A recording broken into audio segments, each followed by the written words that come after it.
والسلام على من جعله شاهدا ومبشرا ونذيرا والداعيا إلى الله بإذنه وسراجا منيرا. اللهم صل على محمد وآله. والصلاة والسلام والتحية والإكرام على أهل بيته الطيبين الطاهرين المعصومين المظلومين الذين أذهب الله عنهم الرجس ويطهرهم تطهيرا.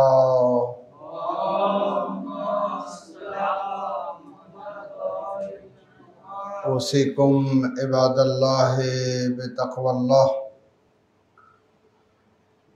قال الله تبارك وتعالى في كتابه الكريم وهو أصدق القائلين وقوله الحق: كنتم خير أمة أخرجت للناس تأمرون بالمعروف وتنهون عن المنكر। সর্বপ্রথম নিজেকে এবং উপস্থিত মুমিনিন ও মুমিনাতকে তাকওয়ার আহ্বান জানাচ্ছি। আল্লাহ রাব্বুল আলামিন আমাদেরকে মুত্তাকি হওয়ার তৌফিক দান করুক। মুমিনিন কিরাম, হুকুকে ইবাদ অত্যন্ত গুরুত্বপূর্ণ এবং মূল্যবান একটি বিষয়। বলা হয়েছে যে সাজ্জাদ সামনে চলে আসে, যে শহীদ শাহাদাতের সাথে সাথে তার সমস্ত গুনাহ আল্লাহ রাব্বুল আলামিন মাফ করে দেন, কিন্তু একমাত্র যেটা মাফ হয় না সেটা হচ্ছে হুকুকে ইবাদ।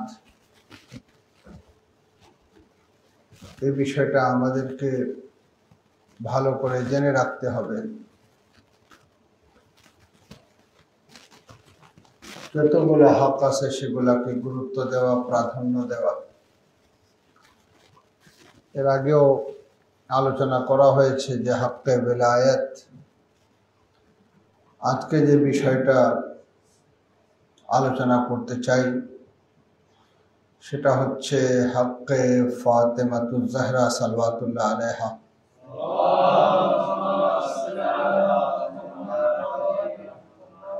মাসুমায়ে দু আলম রাসূলুল্লাহ সাল্লাল্লাহু আলাইহি ওয়া আলিহি ওয়াসাল্লামের কন্যা। যদি ওনার হক ওনাকে না দেওয়া হয় তাহলে কি অবস্থা দাঁড়ায়, এবং অত্যন্ত দুঃখের সাথে বলতে হয় যে ফাতেমাতুজ জাহরা সালাওয়াতুল্লাহ আলাইহার হক আদায় করা হয়নি। আজকে নারী সমাজ তার হকের কথা বলছে। আমি তো দেখছি যে পয়গম্বরের ওয়াফাতের পর হযরতে ফাতেমাতুজ জাহরা সালাওয়াতুল্লাহ আলাইহার হক আদায় করা হয়নি। ফেদাক পয়গম্বর ইসলাম সাল্লাল্লাহু আলাইহি ওয়া আলিহি ওয়াসাল্লামের জীবিত অবস্থায় তিনি দান করেছিলেন। ইরসের মধ্যে অন্তর্ভুক্ত ছিল না।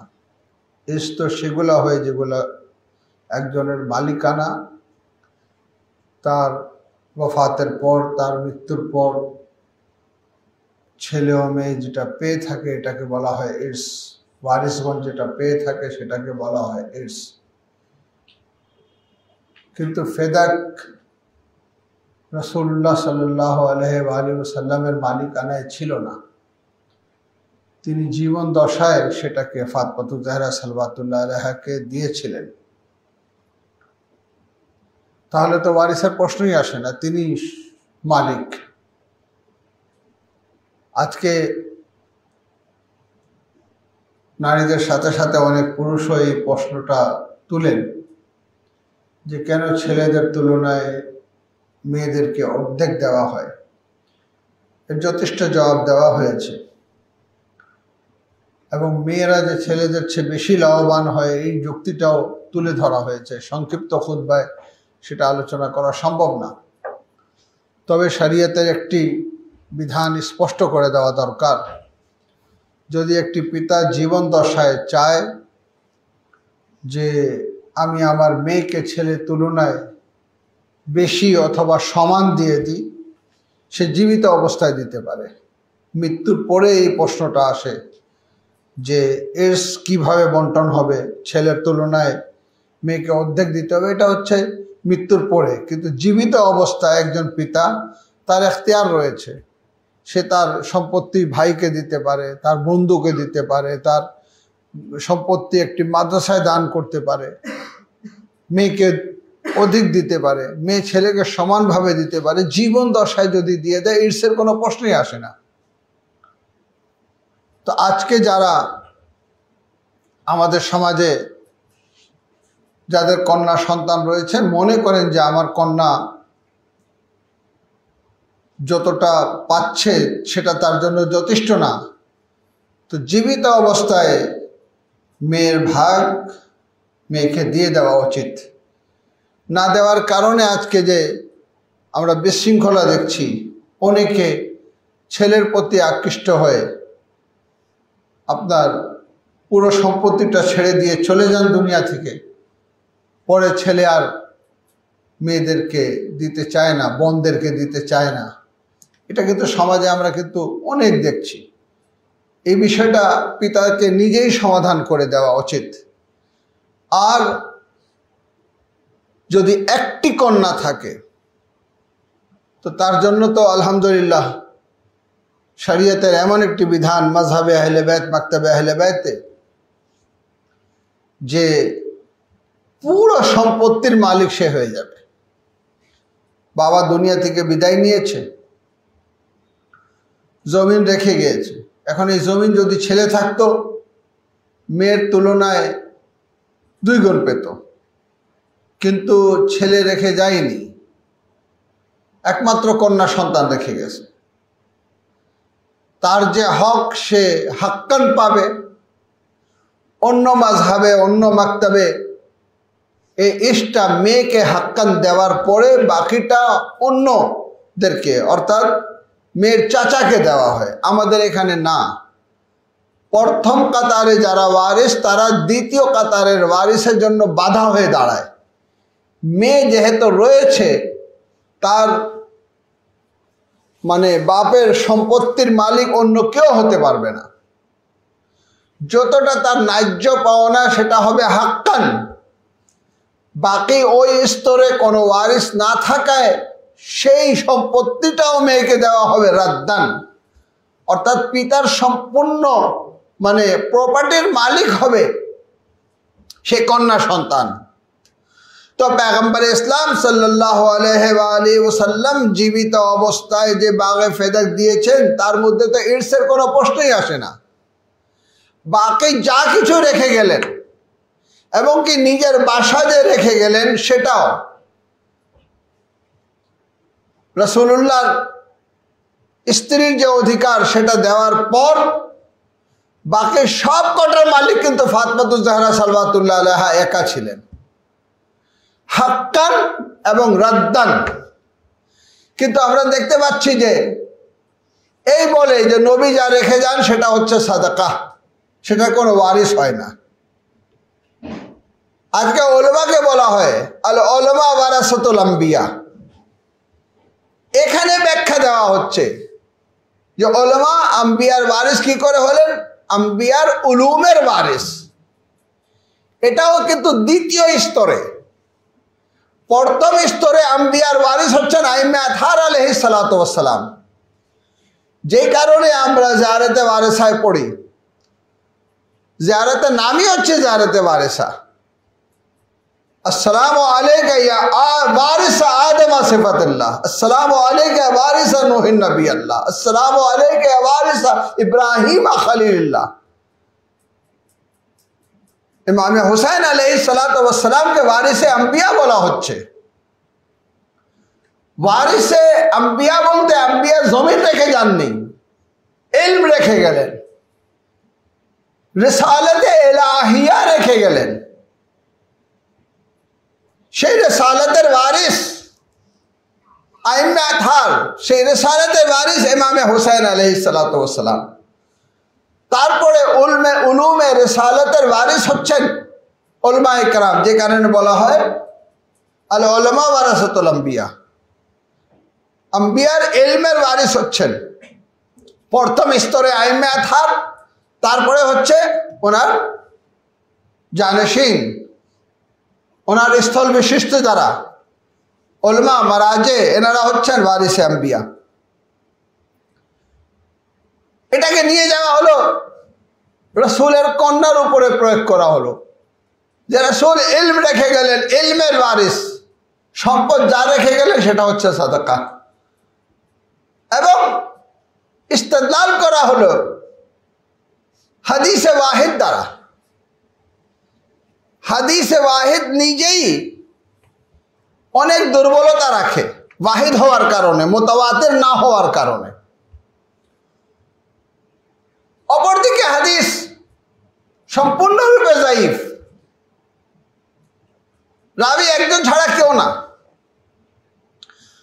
আর যদি রাবি থাকতো, হাদিস সহিও থাকতো, তো হাদিসের সত্যতার মাপকাঠি হচ্ছে কোরআনের সাথে তুলনা করা, কোরআনের বিপরীত কিনা। যদি কোনো হাদিস কোরআনের বিপরীত হয়, সামনে চলে আসেন, সালওয়াত পড়েন মোহাম্মদ ওয়া আলে মোহাম্মদ।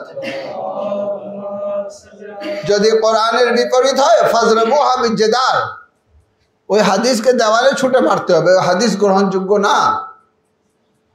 যদি কোরআনের আয়াতে সাংঘর্ষিক হয়, খুতবায় বেশি সময় থাকে না, ওয়ারিসা সুলাইমান ও দাউদা, সূরা নামলের 16তম আয়াত। হযরত সুলাইমান দাউদের সম্পত্তির ওয়ারিস হয়েছিলেন। তো এক নবীর সম্পত্তির ওয়ারিস আরেক নবী হচ্ছে, তো কেন রাসূলের কন্যা রাসূলের সম্পত্তির ওয়ারিস হবেন না? এখানে কোনো হাদিস নিয়ে আসার তো কোনো সুযোগ নেই, সরিহ নাসে কোরআন। কিন্তু অত্যন্ত পরিতাপের বিষয়, প্রথমেই ফাতেমাতুজ জাহরা সালাওয়াতুল্লাহ আলাইহাকে ইরসে পেগম্বর থেকে বঞ্চিত করা হলো। আমি বললাম একটা ছিল ইরস, অপরটি ছিল যেটা ফাতেমাতুজ জাহরা সালাওয়াতুল্লাহ আলাইহা থেকে নিয়ে নেওয়া হলো, সেটা হচ্ছে ফেদাক। ফেদাক রাসূলের ইরস ছিল না, রাসূল জীবিত অবস্থায় ফাতেমাতুজ জাহরাকে দিয়ে দিলেন। মালিকানা ছিল ফাতেমাতুজ জাহরা সালাওয়াতুল্লাহ আলাইহার। এর চেয়ে বড় অপরাধ আর কি হতে পারে? এই গুরুত্বপূর্ণ অপরাধের কারণে যারাই অপরাধ করেছে, সেই আলোচনার ভিত্তিতে যে হুকুকে ইবাদ আল্লাহ রাব্বুল আলামিন মাফ করবেন না। যদি একজন শহীদ যার রক্ত আল্লাহর জন্য ফি সাবিলিল্লাহ জমিনের উপরে ঝরে গেল, সমস্ত গুনাহ মাফ হয়ে যায়, হুকুকে ইবাদ মাফ হয় না, কারো হক গাসব করলে মাফ হয় না। তো ফাতেমাতুজ জাহরা সালাওয়াতুল্লাহ আলাইহার যে ফেদাক নিয়ে নেওয়া হলো, এত বড় একটি হক ওনার কাছ থেকে কেড়ে নেওয়া হলো। ফাতেমা মাফ না করা পর্যন্ত আল্লাহ রাব্বুল আলামিন কি মাফ করবেন? আর ফাতেমা যে মাফ করেননি, সেটা স্পষ্ট হাদিস আছে যে তিনি কথা বলেননি, অসন্তুষ্ট ছিলেন। এই অসন্তুষ্ট অবস্থায় দুনিয়া থেকে বিদায় নিয়েছেন। মাফ করলে তো জীবিত অবস্থায় মাফ করতেন, মাফ করেননি। ফাতেমাতুজ জাহরা সালাওয়াতুল্লাহ আলাইহা ফেদাক নিয়ে কি করতেন? আমাদের কাছে অধিকাংশ যদি সম্পদ হয়ে যায়, অনেক জায়গা জমিন যদি হয়ে যায়, ধনী হয়ে যায়, আমাদের জীবনে পরিবর্তন এসে যায়। দামি কাপড় পরি, দামি গাড়ি রাখি, দামি বাসায় থাকি, আমাদের ফার্নিচারগুলো সব কিছু চেঞ্জ হয়ে যায়, পরিবর্তন হয়ে যায়। কিন্তু ফাতেমা জাহরা সালাওয়াতুল্লাহ আলাইহা কিভাবে জীবন যাপন করেছেন? ফেদাক থাকতে ফাতেমা জাহরা সালাওয়াতুল্লাহ আলাইহা কিভাবে জীবন যাপন করেছেন, কিভাবে কষ্টে দিন অতিবাহিত হয়েছে।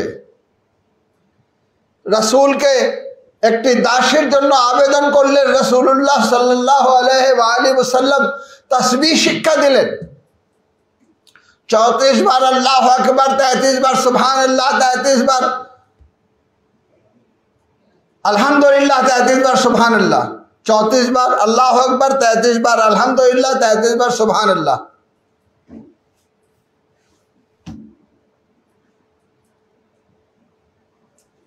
এবং লা ইলাহা ইল্লাল্লাহ। তাসবিহে ফাতেমা আমাদের কাছে পরিচিত। ফাতেমা যা কিছু থাকতো দান করতেন। সূরা দাহের সাক্ষী রয়েছে, সামনে ইফতার উপস্থিত রয়েছে, ফকির এসে দরজায় দাঁড়িয়ে গেল। ইউতঈমুনা আত-তা'আম আলা হুব্বিহি মিসকিনা ওয়া ইয়াতীমা ওয়া আসীরা। একদিন রোজা রেখে মিসকিনকে দিয়েছেন, দ্বিতীয় দিন ইয়তীমকে দিয়েছেন, তৃতীয় দিন বন্দীকে দিয়েছেন। যিনি নিজে আগে খাওয়া তুলে দিয়ে দিতেন, ফেদাক আসলে কি ওনার জীবনে অনেক পরিবর্তন এসে যেত? উনি কি নিজেকে সমাজে এভাবে আত্মপ্রকাশ করতেন যে আমি সবচেয়ে বেশি ধনী? আরে যিনি ধনী ছিল ফাতেমা তার কন্যা ছিলেন। হযরতে খাদিজা, যাকে গনি বলা হয়, যাকে আল্লাহ রাব্বুল আলামিন বলছেন আলম ইয়াজিদকা ইয়াতীমান ফাআওয়া ওয়া ওয়াজাদকা আইলান ফাআগনা।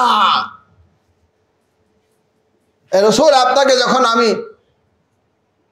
সংসারিক পেয়েছি তখন আমি ধনী করে দিয়েছি। সে সম্পদ কার ছিল? ফাতেমা মা, ফাতেমার মা হযরতে খাদিজাতুল কুবরা সালাওয়াতুল্লাহ আলাইহা। তো হযরতে খাদিজা অর্থাৎ ফাতেমার মা ধনী হয়ে আরবদের মধ্যে সবচেয়ে ধনী। তিনি ইসলামের জন্য, দ্বীনের জন্য, শরীয়তের জন্য, মানবতার জন্য তার পুরো ধন সম্পদ পয়গম্বর ইসলাম সাল্লাল্লাহু আলাইহি ওয়াসাল্লামের পায়ে রেখে দিলেন। দ্বীনের জন্য সেগুলোকে তিনি খরচ করলেন। তো তার কন্যা অধিক সম্পদের অধিকারী হয়ে আয়েশ আরাম করত। আমরা জানি ইতিহাস, বানি হাশিমের পুরো দায়িত্ব ফাতেমা জাহরা সালাওয়াতুল্লাহ আলাইহা নিয়ে রেখেছিলেন। বানি হাশিমের বাসায় যে 3 বেলা খাওয়া হতো সেটা ফাতেমা জাহরা সালাওয়াতুল্লাহ আলাইহা এমন ভাবে বন্টন করতেন, ফেদাক থেকে যা কিছু আসতো। কিন্তু বাদা ওয়াফাতে রাসূলুল্লাহ বানি হাশিমের বাসায় 2 বেলার খাওয়াও ছিল না। ইতিহাস বলছে যে বানি হাশিম না খেয়ে থাকতো। কেন? ফাতেমা জাহরা যা দিতেন তার দিতে পারতেছেন না। ফাতেমার হাতে ফেদাক থাকতো, বানি হাশিমের অভাব দূর করার তিনি চেষ্টা করতেন। নিজে ফাতেমা জাহরা সালাওয়াতুল্লাহ আলাইহার উপরে পৃথিবীকে অন্ধকার করে দেওয়া হলো, যে কারণে বিবি বলছেন সুব্বাত আলাইয়া মাসায়েবুন লাউ আন্নাহা সুব্বাত আলাল আইয়ামে সিরনা লিয়ালিয়া। আমার উপরে যেভাবে মুসিবত ফেলে দেওয়া হয়েছে, এইভাবে যদি প্রকাশ্য দিনের উপরে পড়তো, দিন রাতের মতো অন্ধকার হয়ে যেত। এটা কি কোনো দুর্যোগ নেমে আসছিল? এটা কি কোনো ভূমিকম্পের কারণে হয়েছিল যে ফাতেমার সমস্ত সম্পদ জমির নিচে চলে গেল? এটা কি কোনো ঝড় তুফানের কারণে হয়েছিল? নজরুল্লাহ আল্লাহ রাব্বুল আলামিন কেড়ে নিয়েছিলেন? কে ফাতেমাতুজ জাহরা সালাওয়াতুল্লাহ আলাইহার দিনকে রাতে পরিণত করেছে? ওনার সামনে ওনার দুনিয়াকে অন্ধকার করে দিয়েছে। আজ যদি কারো হক, কারো অধিকার কেড়ে নেওয়া হচ্ছে, ইসলামে থাকা সত্ত্বেও, মুসলমান হওয়া সত্ত্বেও, তো অবশ্যই আমাদেরকে দেখতে হবে এর সূচনা কোথায় থেকে। এর সূচনা রাসূলুল্লাহ সাল্লাল্লাহু আলাইহি ওয়াসাল্লামের ওয়াফাতের পরে। 28শে সফর রসুল খোদার ওয়াফাত। পুরো রবিউল আউয়াল মাস ফাতেমাতুজ জাহরার চোখের সামনে অন্ধকার ছিল। কোন কোন রেওয়ায়েতে রবিউল সানিতে বলা হয় যে বিবি বিদায় নেন, কোন কোন রেওয়ায়েতে জামাদিল উলা, আর খুব বেশি যেটা বলা হয় সেটা হচ্ছে জামাদিল সানির 3 তারিখ। এখন আপনি বলবেন আলোচনা করে কি হবে? অবশ্যই আলোচনা করতে হবে। এখন যদি আপনি আপনার ঈমানকে ঠিক না করেন, যিনি হুজ্জাত ছিলেন, যিনি বাজাতুর রাসূল ছিলেন, যিনি সাইয়্যিদাতুন নিসাইল আলামিন ছিলেন, ওনার সম্পর্কে যদি আপনি সিদ্ধান্ত নিতে না পারেন, আপনার ঈমানের অবস্থা কোন পর্যায়ে? হয়তো অনেকে বলবে আমি জানতাম না। এই জন্য আমাদের দায়িত্ব বলা, আমাদের যুব সমাজের কাছে তুলে ধরা। কমপক্ষে তারা তাদের ঈমানকে ঠিক করুক, কমপক্ষে আমাদের সন্তানরা নিজের ঈমানকে ঠিক করুক। আপনি কারো হক দেবেন, এটা সেকেন্ড স্টেজ। আপনার মন মানসিকতা তৈরি হবে হক দেওয়া, এটা হচ্ছে প্রথম অবস্থা। তো প্রথম অবস্থায় আপনার মানসিক অবস্থা কি? ফাতেমাতুজ জাহরা সালাওয়াতুল্লাহ আলাইহার হক কেড়ে নেওয়া হয়েছে, এটা সঠিক? যদি এই চিন্তা চেতনা থাকে তাহলে আপনি আল্লাহর কাছে দায়ী, আপনাকে আল্লাহর কাছে জবাব দিতে হবে। আপনার আকীদা অনেক বড় একটি ঘাটতি রয়ে গেল। একজন সাধারণ মানুষের হক যদি কেড়ে নেওয়া হয়, আমাদের আওয়াজ তোলা উচিত, আমাদের আইনের আশ্রয় নেওয়া উচিত। সেখানে সাধারণ মানুষের দূরের কথা, কায়নাতের জন্য যিনি হুজ্জাত, যিনি নারীদের সর্দার, যিনি বাজাতুর রাসূল, যিনি রাসূলের কলেজের টুকরো, খুবই পরিতাপের বিষয়। আমাদেরকে এই বিষয় নিয়ে অবশ্যই ভাবতে হবে। ফাতেমাতুজ জাহরা সালাওয়াতুল্লাহ আলাইহার ওনার নিজস্ব মালিকানার যে হক, সেটাও কেড়ে নেওয়া হলো, এবং যা ইরসে তিনি পেতেন সেটাও কেড়ে নেওয়া হলো। শুধু এটা না, মাওলানা মুত্তাকিয়ান আলী ইবনে আবি তালিব আলাইহিস সালাতু ওয়াস সালামের স্ত্রী হওয়ার অপরাধে, বেলায়েতের পক্ষে অবস্থান নেওয়ার অপরাধে, মাওলায়ে কায়নাতের পক্ষে অবস্থান নেওয়ার কারণে দুনিয়াকে ওনার উপরে অন্ধকার করে দেওয়া হলো। ওনাকে যে জুলম করা হলো, সেই জুলমের কারণে পাঁজরের হাড় ভেঙে গেল। কি কষ্টে তিনি দুনিয়া থেকে বিদায় নিলেন। দরজা শরীরে পড়ে যাওয়ার পর, পাঁজরের হাড় ভেঙে যাওয়ার পর ফাতেমাতুজ জাহরার জন্য নিঃশ্বাস নেওয়াও কষ্ট করছিল।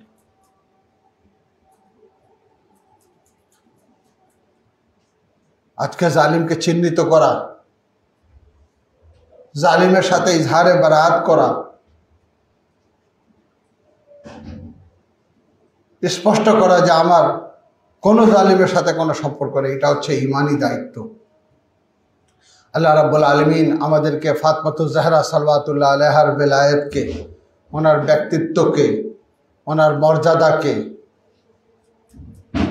ওনার হককে বুঝার তৌফিক দান করুক। ওনার জালিমদেরকে যেন আমরা চিনতে পারি, তাদের থেকে যেন দূরে থাকতে পারি, সে তৌফিক আমাদের দান করুক। আল্লাহ রাব্বুল আলামিন আমাদের যুব সমাজকে ফাতেমাতুজ জাহরা সাল্লাল্লাহু আলাইহার যে ইরফান, সেটাকে গ্রহণ করার তৌফিক দান করুক।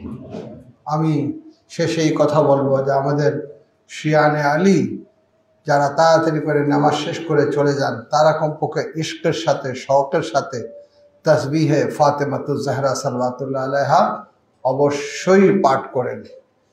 তাসবিহে ফাতেমাতুজ জাহরা সাল্লাল্লাহু আলাইহার নামে জিক্রে ইলাহ। আল্লাহ রাব্বুল আলামিন আমাদেরকে তৌফিক দান করুক। বিসমিল্লাহির রহমানির রহিম। ওয়াল আসরি ইন্নাল ইনসানা লাফি খুসর ইল্লাল্লাযিনা আমানু ওয়া আমিলুস সালিহাত ওয়া তাওয়াসাউ বিল হাক্কি ওয়া তাওয়াসাউ বিস সাবর।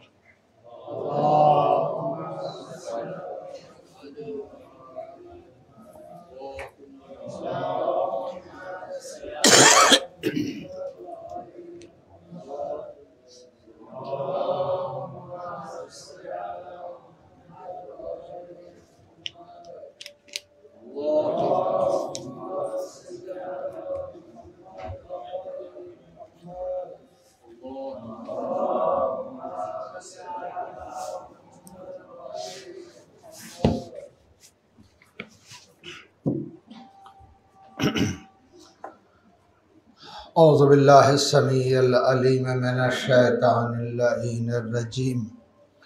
بسم الله الرحمن الرحيم. يا أسمع السامعين، يا أبصر الناظرين، يا أسرع الحاسبين، يا أحكم الحاكمين، يا خالق المخلوقين، يا رازق المرزوقين، يا ناصر المنصورين، يا أرحم الراحمين، يا دليل المتحيرين، يا غياث المستغيثين، أغثني يا مالك يوم الدين. إياك نعبد وإياك نستعين. يا صريخ المكروبين، يا مجيب الدعوة المضطرين.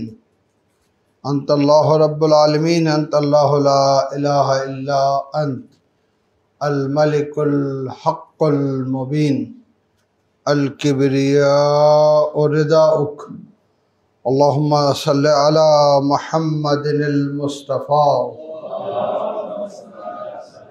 وعلى علي المرتضى وفاطمة الزهراء وخديجة الكبرى والحسن المجتبى والحسين الشهيد بكربلاء وعلى علي بن الحسين زين العابدين ومحمد بن علي الباقر وجعفر بن محمد الصادق وموسى بن جعفر الكاظم وعلي بن موسى الرضا ومحمد بن علي التقي وعلي بن محمد النقي والحسن بن علي العسكري والحجة القائم المهدي الإمام المنتظر صلواتullah عليهم أجمعين. اللهم وعل من والاهم وعاد من عاداهم وانصر من نصرهم واخذل من خذلهم والأن من ظلمهم وأجل فرج آل محمد وانصر شيعة آل محمد وارزقني رؤية قائم آل محمد واجعلني من أتباعه وأشيائه والراضين بفعله برحمتك يا أرحم الراحمين على لعنة الله على أعدائهم أجمعين من الآن إلى قيام يوم الدين أوصيكم عباد الله بتقوى الله আবার নিজেকে এবং উপস্থিত মুমিনিন ও মুমিনাতকে তাকওয়ার আহ্বান জানাচ্ছি। যেহেতু এই দিনগুলি হযরতে ফাতেমাতুজ জাহরা সাল্লাল্লাহু আলাইহার সাথে সম্পৃক্ত, আমি মনে করি যে আমাদের নারী সমাজকে এগিয়ে নেওয়া, তাদেরকে সব দিক দিয়ে পরিপূর্ণ করা, এটা হচ্ছে একটি গুরুত্বপূর্ণ দায়িত্ব। প্রথম দায়িত্ব হচ্ছে পিতামাতার, তারপরে দায়িত্ব হচ্ছে স্বামীর, আর এখানে একটি গুরুত্বপূর্ণ দায়িত্ব হচ্ছে সমাজের। এই তিনটাকেই আমাদেরকে নজরে রাখতে হবে। যারা মনে করেন যে এটা পিতামাতা আর স্বামীর দায়িত্ব, সমাজের কোনো দায়িত্ব না, তা নিশ্চিতভাবে তারা ভুল করছেন। আজকে ইরানেও এই অপব্যাখ্যা দেওয়ার চেষ্টা চলছে যে একটা মেয়ে যদি হেজাব না করে সে ব্যক্তিগতভাবে গুনাহগার, তার পিতামাতা তাকে তার বিয়ে দেননি, পাপী হয়েছে, তার স্বামী তাকে হেজাব করতে বলেননি, হেজাব করতে বাধ্য করেননি, গুনাহগার হয়েছেন। এই জন্য আইনের কি প্রয়োজন, এই জন্য সমাজের কি প্রয়োজন? পর্দা তো ফরজ করা হয়েছে সমাজের জন্য, যে সমাজে বিশৃঙ্খলা না হয়, সমাজ যেন একটা ইসলামী সমাজ, একটি মানবতার সমাজ, যেখানে কোনো জুলম না হয়। হিজাব একটি নারীকে সুরক্ষিত করে। আজ যদি কোনো মানুষকে জিজ্ঞাসা করা হয় আপনি কি আল্লাহকে ভালোবাসেন, একজন মুসলমান সে কিন্তু বলবে না যে আমি আল্লাহকে ভালোবাসি না। হয়তো ইসলাম থেকে যদি খারিজ হয়ে যায়, মুসলমানই যদি না থাকে তাহলে ভিন্ন ব্যাপার, কিন্তু যদি মুসলমান থাকে তাহলে নিশ্চিতভাবে বলবে যে হ্যাঁ আমি আল্লাহকে ভালোবাসি। তো আল্লাহকে ভালোবাসি এই দাবি করা যথেষ্ট, নাকি আল্লাহকে ভালোবাসার কারণে একটি রেজাল্ট জীবনে পরিলক্ষিত হবে? আমরা চোখে দেখতে পারবো,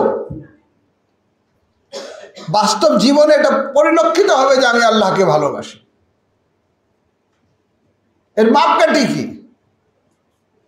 কোরআনে আল্লাহ রাব্বুল আলামিন স্পষ্ট বলে দিচ্ছেন, কুল ইন কুনতুম তুহিব্বুনাল্লাহ ফাত্তাবিউনি। এ নবী আপনি বলে দেন যদি আল্লাহকে ভালোবাসো তাহলে আমাকে অনুসরণ করো। কেন? রাসূলের কাছে যে শরীয়ত রয়েছে সেটা আল্লাহর দেওয়া, সেটা আল্লাহ রাসূলকে দিয়েছেন। শরীয়তকে মেনে চলো। আল্লাহর প্রতি ভালোবাসা রয়েছে অর্থাৎ শরীয়তকে মূল্যায়ন করা, আল্লাহর প্রতি ভালোবাসা রয়েছে অর্থাৎ শরীয়তের উপরে আমল করা, আল্লাহর প্রতি ভালোবাসা রয়েছে আল্লাহ যা করতে বলেছে তা করা। যদি এই অবস্থা সৃষ্টি হয় তাহলে রেজাল্টে ইউহিব্বুকুমুল্লাহ, আল্লাহ আপনাকে ভালোবাসবে। আর যদি শরীয়তের উপর আমল না করা হয় তাহলে আপনার দাবি হচ্ছে একটা মিথ্যা দাবি, একটি প্রতারণা, একটা জাহেরি ইসলাম, যা সেইভাবে মুখে উচ্চারণ করা যে আমি আল্লাহকে ভালোবাসি। এটা জাওয়াহির, এর সাথে বাতিনের কোনো সম্পর্ক নেই, এর সাথে বাস্তবতার কোনো সম্পর্ক নেই। যদি আল্লাহকে ভালোবেসে থাকেন তাহলে রাসূলের শরীয়তকে মানতে হবে। আর শরীয়তে মুহাম্মাদিতে হিজাব হচ্ছে ফরজ, ফরজ একটি কাজ। যতটুকু খোলা রাখার অনুমতি দেওয়া হয়েছে ততটুকু, আসসালাম। হিজাব আপনার এখতিয়ার মুক্ত না, কিছু ওয়াজিবাত রয়েছে যেটা হচ্ছে এখতিয়ারি। নামাজে জুমা, নামাজে জোহর ওয়াজিবে এখতিয়ারিও রয়েছে, ওয়াজিবে কিফাইও রয়েছে। একটা আদায় করলে একটা থেকে মুক্ত হয়ে যায় মানুষ। এখতিয়ারি রয়েছে, আপনি জুমা পড়েন অথবা জোহর পড়েন। ফজিলত রয়েছে জুমার, উৎসাহিত করা হয়েছে জুমার। জুমা অংশগ্রহণ করতে পারেননি, বাসায় আপনি জোহর পড়লেন, পরে মসজিদে আসে আপনি জোহর পড়লেন। কিন্তু হিজাবের ক্ষেত্রে কোনো এখতিয়ার নেই, কোনো এখতিয়ার নেই যে একজন নারী বলবে যে আমি হিজাব করিনি, তাতে কি আসে যায় না, কি আসে যায় না। আপনি ইসলামী বিধান লঙ্ঘন করেছেন, আপনি একজন লঙ্ঘনকারী। আপনি হিজাব না করে পিতা মাতাকে প্রশ্ন সম্মুখীন করেছেন আল্লাহর কাছে। আপনি হিজাব না করে আপনি আপনার স্বামীকে প্রশ্নবিদ্ধ করেছেন আল্লাহর কাছে। আপনি হিজাব না করে আপনি সমাজকে বিশৃঙ্খলার দিকে নিয়ে গেছেন। শরীয়তে ফরজ রয়েছে। আল্লাহর প্রতি যদি ভালোবাসা থাকে তাহলে শরীয়তকে মূল্যায়ন করতে হবে। শরীয়তে হিজাব হচ্ছে ফরজ, এটা রাসূলের নির্দেশ। ফাতেমাতুজ জাহরা সাল্লাল্লাহু আলাইহার আমল দ্বারা প্রমাণিত হিজাব আমাদের উপরে, আমাদের নারীদের উপরে ফরজ করা হয়েছে। যদি বলেন যে না আমার ইচ্ছা, তো আমার ইচ্ছা, আমি ইসলাম ছেড়ে কাফির হয়ে গেলাম, আমার ইচ্ছা। আগে এটা সিদ্ধান্ত নেন যে না আমি একজন মুসলিম না, এরপরে আর পর্দার প্রশ্ন আসবে না। তাও আমাদের দেশে আসবে না, কিন্তু যেখানে ইসলামী রাষ্ট্র সেখানে পর্দা করতেই হবে। সৌদি আরবে মক্কা প্রবেশ করবেন, বলবেন যে না আমি হিজাব করব না, করতেই হবে। একজন নন মুসলিম যদি সৌদি আরবে প্রবেশ করে তাকে হিজাব করতে হবে বিধান অনুযায়ী। এখন এই বিধানকে অবলুক করা হয়, এটা ভিন্ন ব্যাপার। ঠিক ইরানে আমরা দেখেছি নন মুসলিম নারীরাও এয়ারপোর্টে আসলে মাথার উপরে কাপড় বেঁধে নেয়, মিনিমাম যতটুকু হিজাব দরকার মিনিমাম। আমাদের সমাজেও কিন্তু অনেকে মিনিমাম, জান্নাত চায় ম্যাক্সিমাম, হিজাব করে মিনিমাম। জান্নাত চায় ম্যাক্সিমাম, নামাজ পড়ে মিনিমাম। রোজার মধ্যে তো মিনিমামের কোনো সুযোগ নেই। সদকা খেরাতের মধ্যে মিনিমাম। এই সব মিনিমাম গুলো জমা হয়ে যদি এমন এক অবস্থা হয়ে যায়, এতই মিনিমাম হয়ে গেল যে ইমাম নিজের অনুসারী হিসাবে গ্রহণই করলেন না, ভাইবার হালেমা, তখন কি হবে? না, শরীয়তকে ওইভাবে মূল্যায়ন করতে হবে যেভাবে রাসূলুল্লাহ রেখে গেলেন, যেভাবে রাসূলুল্লাহ রেখে গেলেন। আজ সমাজে যে বিশৃঙ্খলা, এই বিশৃঙ্খলার অনেক বড় একটি কারণ, অনেক বড় একটি কারণ হচ্ছে সমাজে হিজাব চালু না থাকা, বেহিজাব হয়ে রাস্তায় বের হওয়া। আর অপরাধ হচ্ছে এমন অপরাধ যেটা পাপ হচ্ছে, মানে শুধু এটা না যে হিজাব না করে বের হয়েছে, না হিজাব না করে বের হয়েছে একটি অপরাধ, না মেহরামের সামনে গিয়েছে আর একটি অপরাধ, সমাজকে বিশৃঙ্খলার দিকে ঠেলে দিয়েছে আর একটি অপরাধ, একটা যুবক তার জন্য নষ্ট হয়েছে এটাও একটি অপরাধ। মানে এমন অপরাধ যে অপরাধের কিন্তু,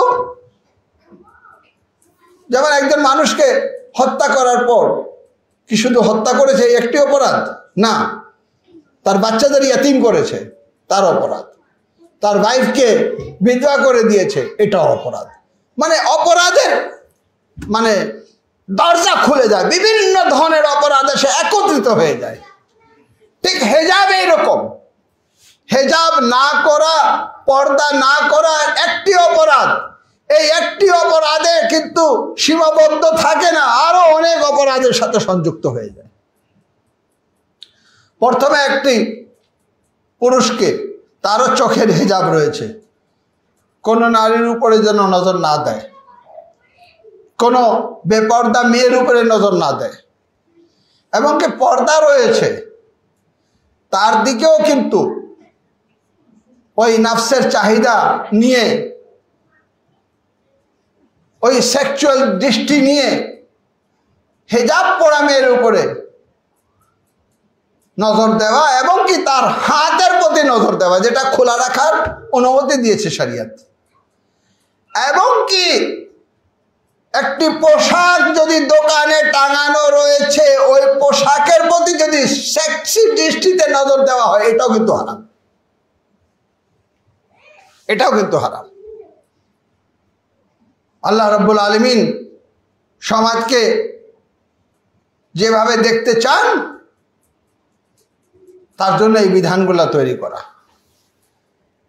এখন অফিসে, অনেকের প্রশ্ন, অফিসে পুরুষের পাশাপাশি মেয়েরাও কাজ করে, ভালো কথা, প্রয়োজনীয় আপনার দৃষ্টি পড়তেছে। আপনার বাসায় আপনার মেয়ের উপরে আপনার দৃষ্টি পড়ে না? কই? আপনি মেয়েকে কি ওই দৃষ্টিকোণ থেকে দেখেন?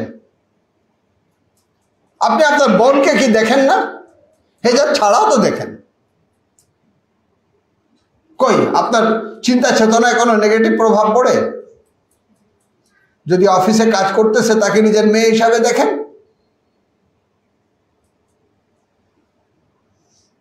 তাও যতটুকু প্রয়োজন ততটুকু দেখেন। একটা ড্রাফট তৈরি করে এসে আপনার টেবিলে দিয়ে গেল, আপনি ওই ড্রাফটের প্রতি নজর রাখেন, আপনার হাতের প্রতি নজর দেওয়া দরকার কি? আপনি তো তার কণ্ঠ দিয়ে বুঝতে পারতেছেন আপনার অফিসে আসছে, তার চেহারা দিকে নজর দেওয়া দরকার কি? দরকার কি? হ্যাঁ, পুরুষ স্টাফ থাকলে আপনি বলবেন যে কালকে তোমার চেহারাটা উজ্জ্বল ছিল, আজকে তোমার চেহারা একটু মরা মরা ভাব, ব্যাপার কি? মেয়েদের ক্ষেত্রে তো আপনার এটাও প্রয়োজন নেই। মেয়েদের ক্ষেত্রে তো এতটা সতর্কতা করা হয়েছে যে প্রথমে কোনো মেয়েকে সালাম দেওয়াই দরকার নেই, কোনো অপরিচিত মেয়েকে সালাম দেওয়া। হ্যাঁ, ছেলে মাকে সালাম দেবে, ছেলে বাবাকে সালাম দেবে, মেয়ে বাবাকে সালাম দেবে, ভাই বোনকে সালাম দেবে, ঠিক আছে এটা। কিন্তু কোনো বাহিরের মেয়ে তাকে সালাম দেওয়া কোনো দরকার নেই, কোনো দরকার নেই। আচ্ছা, সে সব অর্জন করার জন্য সালামুন আলাইকুম, আপনি জবাব দেবেন আলাইকুম সালাম। এমন কিছু সংযুক্ত করে যেটা আপনি একটা পুরুষের ক্ষেত্রে কিন্তু করেন না। একটা অপরিচিত লোক আপনাকে সালাম দিলে সালামুন আলাইকুম, আলাইকুম সালাম, আলাইকুম সালাম, হচ্ছে বেশি তো আপনি বলেন না। হ্যাঁ, আপন কেউ থাকলে তখন বলেন আলাইকুম সালাম ওয়া রাহমাতুল্লাহি ওয়া বারাকাতুহু। ঠিক একটা মেয়ের ক্ষেত্রেও এরকম, আপনাকে সালাম দিল আলাইকুম সালাম ওয়া রাহমাতুল্লাহি ওয়া বারাকাতুহু বলার কোনো প্রয়োজন নেই। অনেকে আছে, বন্ধু এসে বলে এই তোর বাসায় গেছিলাম, তোর বউ তো এখলাক অনেক খারাপ। তাহলে কেন, কি হয়েছে? বলে আমি গিয়ে বেল দিছি, আমি জিজ্ঞেস করলাম মিস্টার এক্স বাসায় আছেন, তিনি একটা উত্তর দিলেন না। এর চেয়ে বেশি কোনো কথা বলেননি। যদি ভালো করে চিনেন মিস্টার এক্স হচ্ছে আমার স্বামীর বন্ধু, ভিতরে ডাকা উচিত ছিল, খেতে দেওয়া উচিত ছিল, এক গ্লাস পানি হলে দেওয়া উচিত ছিল। আমার স্বামীর বন্ধু আসছে, আমি একটু আপ্যায়ন করি, একটু সম্মান দেই। ভাই আসছেন, আসেন, আপনার ভাই তো নেই কিন্তু আসেন, চা খেয়ে যান, বসেন, এক কাপ চা এনে দিল। আমরা মনে করি এটা সামাজিকতা, এটা ভদ্রতা, এটা ভালো না। না, এটা সঠিক না। আপনার বন্ধু আপনার ওয়াইফের না, আপনার উপস্থিতিতে আসবে, আপনি যখন নির্দেশ দেবেন চা বানাইতে দেবে। আপনার অনুপস্থিতিতে ডেকে বসানো এবং চা দেওয়া শরীয়তের পক্ষের কাজ না, শরীয়তের বিপক্ষের কাজ। বেল দিয়েছে, নিজের পরিচয় দিয়েছে, আমি মিস্টার এক্স বলছি, উত্তরে বলবে তিনি নেই, আসসালাম, সালাম আলাইকুম, ভিতর থেকে জবাব আসবে আলাইকুম সালাম ওয়া রাহমাতুল্লাহি ওয়া বারাকাতুহু। ভাবি কেমন আছেন, বাচ্চারা কেমন আছেন, ভাবিরে আনেননি কেন, বাচ্চাদের আনেননি কেন, কোনো প্রয়োজন নেই। এটা হচ্ছে ইসলাম। নারীদের হেজাবের ক্ষেত্রে আমি দৃষ্টি আকর্ষণ করে বলছি, ফাতেমা জাহরা সাল্লাল্লাহু আলাইহা জীবন দশায় চিন্তিত ছিলেন যে আমার লাশ যখন তোলা হবে তো আমি কিন্তু সমাজের কাছে স্পষ্ট হয়ে যাবে যে জাহরার শারীরিক কাঠামো কেমন ছিল। কেন সময় যে জানাজা তোলা হতো ওটা ওইরকম ছিল না, চারদিক দিয়ে ঘেরা ছিল না।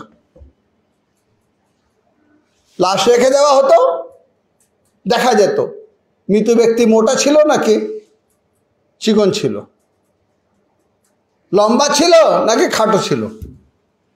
চিন্তিত ছিলেন। তখন ফাতেমা জাহরা সাল্লাল্লাহু আলাইহাকে জানাজার একটি নকশা তৈরি করে দেখানো হয় যে বিবি আপনি চিন্তা করেন না, আপনার জানাজা এমনভাবে উঠানো হবে যার ভিতরে আপনি অবস্থান করবেন, উপর দিয়ে কাপড় দিয়ে ঢাকা থাকবে। আপনার শারীরিক অবস্থা কি, চিকন নাকি মোটা, লম্বা নাকি খাটো, কিছুই বোঝা যাবে না। যারা হামলা করবে তারা শুধু কাঁধা দেবে। বিবি খুশি হলেন। আল্লাহু আকবার। মেয়ের জানাজারও পর্দা আছে, শুধু কাফানি পর্দা না, তার উপরে একটা পর্দা। আপনার পোশাকই কিন্তু পর্দা না, তার উপরে একটি পোশাক পরুন। কালো কাপড় মাকরুহ করা হয়েছে, কিন্তু 3টি জায়গায় কালো কাপড়ের অনুমতি রয়েছে। কালো কাপড় এমনি সাধারণভাবে পরা উচিত না, মাকরুহ, কিন্তু 3টি জায়গায় অনুমতি দেওয়া হয়েছে। 3টি জায়গায় শরীয়তে স্পষ্টভাবে অনুমতি রয়েছে। এক, আমার ক্ষেত্রে সৈয়দদের, সৈয়দরা পড়ে, এটা সামাজিকতা, সৈয়দ আর গায়রে সৈয়দ। দ্বিতীয় আবা, আর তৃতীয় হলো মেয়েদের হেজাব। আর শোকে যে আমরা কালো কাপড় পরি এটা আমাদের আজাদারির রীতিনীতিতে পরিণত হয়েছে, যে কারণে এটা মাজাজ করা হয়েছে, এটা জায়েজ করা হয়েছে। ঠিক আছে, এছাড়া কোনো কালো কাপড়, কালো জুতা মাকরুহ রয়েছে, চোখের উপরে প্রভাব পড়ে। কিন্তু মেয়েদের জন্য কালো হেজাব। মনে করবেন লাল জামা, হাত তো ঢাকা রয়েছে, শরীর তো ঢাকা রয়েছে, ঠিক আছে, সালোয়ার, জাম্পার, দোপাট্টা, না, এটা হেজাব না। হেজাব অবশ্যই এই পোশাকের উপরে পড়তে হবে। আল্লাহ রাব্বুল আলামিন হাক্কে মুহাম্মদ ওয়া আলে মুহাম্মদ আমাদের নারীদেরকে পর্দা করার, সমাজকে শৃঙ্খলার দিকে নিয়ে যাওয়ার তৌফিক দান করুক। একটি সেন্টেন্স ফিলিস্তিন সম্পর্কে, যে দেখতে দেখা যাচ্ছে যে ফিলিস্তিনের সমস্যার সমাধান হতে যাচ্ছে, কিন্তু আমি মনে করি যে না, ফিলিস্তিনিদের সাথে বড় একটি খেয়ানত করা হচ্ছে। এটা কোনো সমাধান না। সমাধান এটাই যে একটি ফিলিস্তিনি রাষ্ট্র কায়েম হবে, যার ক্যাপিটাল হবে বাইতুল মুকাদ্দাস। যতক্ষণ পর্যন্ত না হয় ততক্ষণ পর্যন্ত যুদ্ধ অব্যাহত রাখতে হবে। যা কিছু হচ্ছে এটা গ্রেট ইসরায়েলের দিকে আস্তে আস্তে ধাপিত হচ্ছে। দুঃখজনক হলো কাফেরদের সাথে মুনাফিকরাও মানে একতা হয়ে, এক হয়ে আজকে ফিলিস্তিনিদেরকে এই পর্যায়ে নিয়ে আসছে, যে তারা এত রক্ত দেওয়ার পরেও তাদের কাছে এমন একটি প্রশ্ন আসছে যে তাদের যোদ্ধাদের অস্ত্র রেখে দিতে হবে। আমি মনে করি যে এটা কোনো সমাধান না। আল্লাহ রাব্বুল আলামিন ফিলিস্তিনিদেরকে সমাধানের দিকে নিয়ে যাক, একটি স্বাধীন রাষ্ট্র কায়েম হোক, যার ক্যাপিটাল হবে বাইতুল মুকাদ্দাস, জালিমদেরকে আল্লাহ রাব্বুল আলামিন যেন নিস্ত নাবুদ করে দেন।